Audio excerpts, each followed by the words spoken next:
Good morning, student. We will discuss about graphite. Occurrence. Graphite is a grayish opaque black substance. It is occur in nature mixed with mica, quartz and silica, etc. It is also prepared artificially from carbon in electric furnace at 2273 Kelvin to 2773 Kelvin. It is a crystalline allotrope of carbon. बच्चों इसका मतलब क्या है? It is a crystalline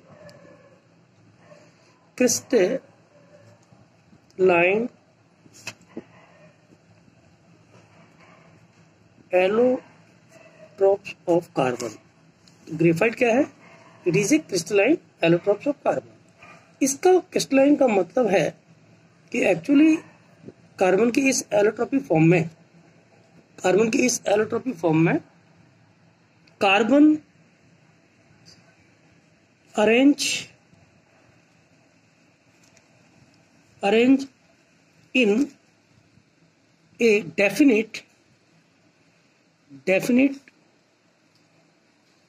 geometry shape,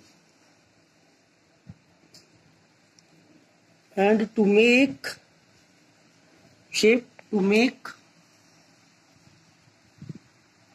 crystal form. This is known as a crystalline allotropy form of carbon. तो इसमें carbon आपस में arrange होकर एक डेफिनेट शेप बना लेते हैं और उससे बन जाता है क्रिस्टल. इसलिए हमने इस एलोट्रोपी फॉर्म को कहा गया क्रिस्टलाइन एलोट्रोप्स ऑफ कार्बन. जहां तक स्ट्रक्चर की बात करें तो हम कह सकते हैं कि इन ए ग्रेफाइट क्रिस्टल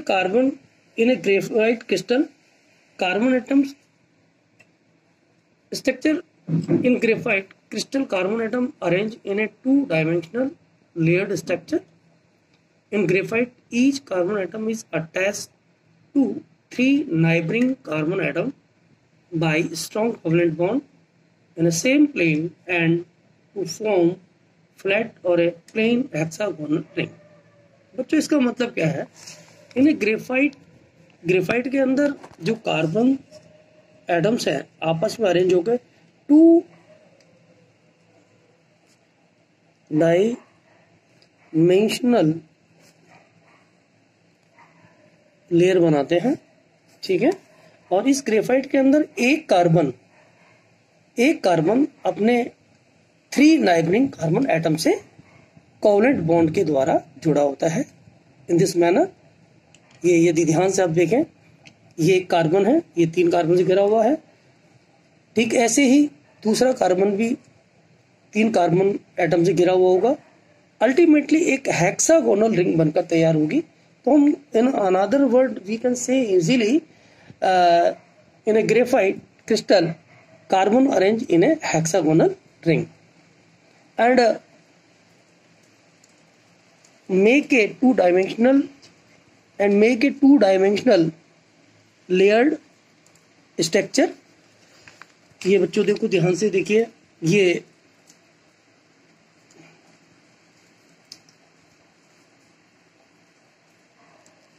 इसको यदि अगर आप ध्यान से देखें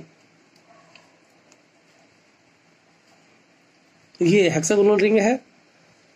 ये लेयर नंबर 1 और ये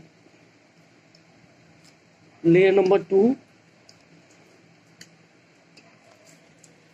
ये हेक्सागोनल रिंग.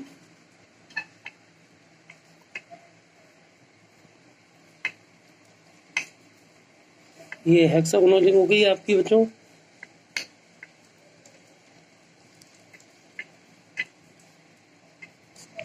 ये लेयर नंबर है 2. The distance between carbon atom in a graphite crystal and also known as a covalent bond. The length of covalent bond is 1.42 angstrom. The distance between two layers is a 3.4 angstrom. Two layer attached with weak van der Waals force, and which is show with dotted. ये आपको दिखाए हुए हैं दो successive layer के बीच में जो एक अट्रैक्शन लगा होता है वो बहुत ही वीक होता है, और उसको सबसे पहले van der Waals साहब ने शो किया था, इसलिए इसको हम कहते हैं week van der Waals force of attraction, and it is a surface force.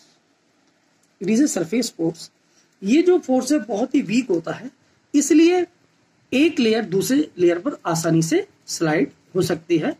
One layer slip on other layer easily when we use the force or apply the force on it, and the distance between the successive layer is 3.4 angstrom. These layers attach to each other with weak van der Waals force of attraction. It is a surface force, show with the dotted line in a figure. Wide space present between layer.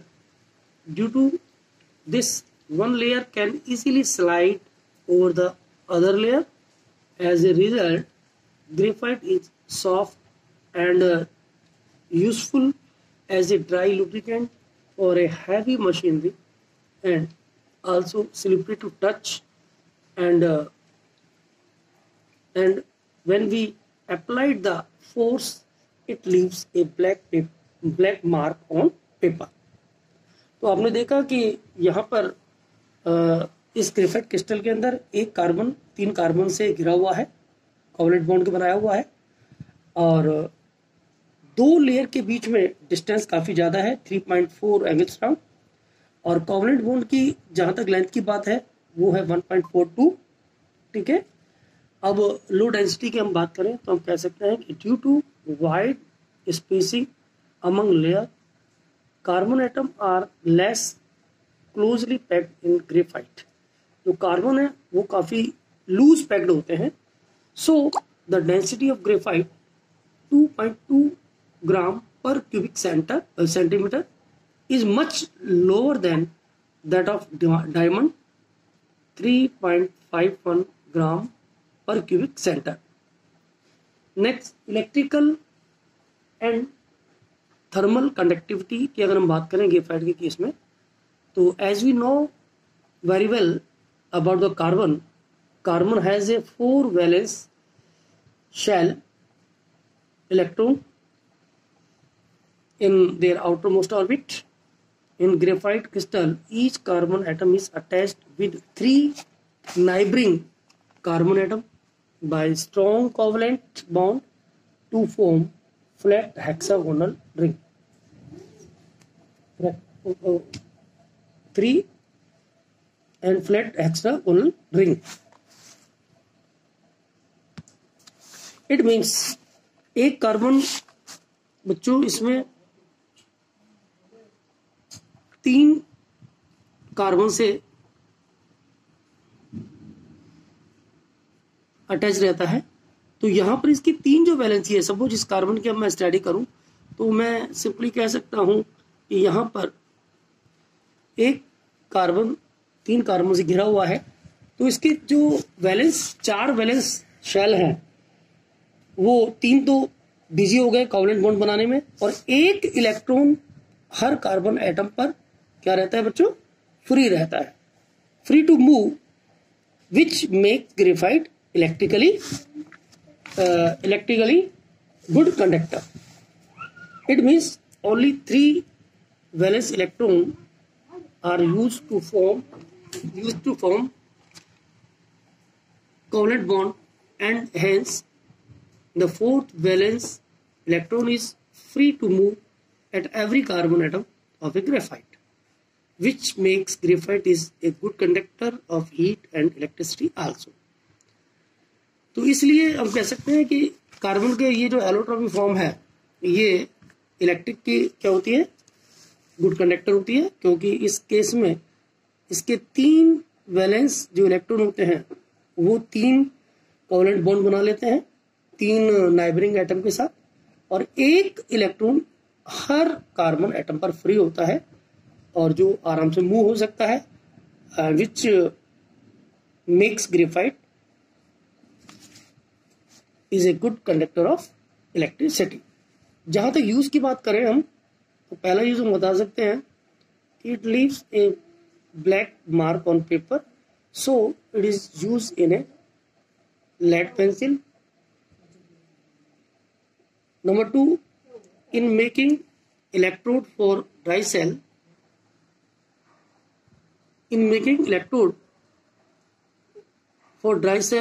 and arc.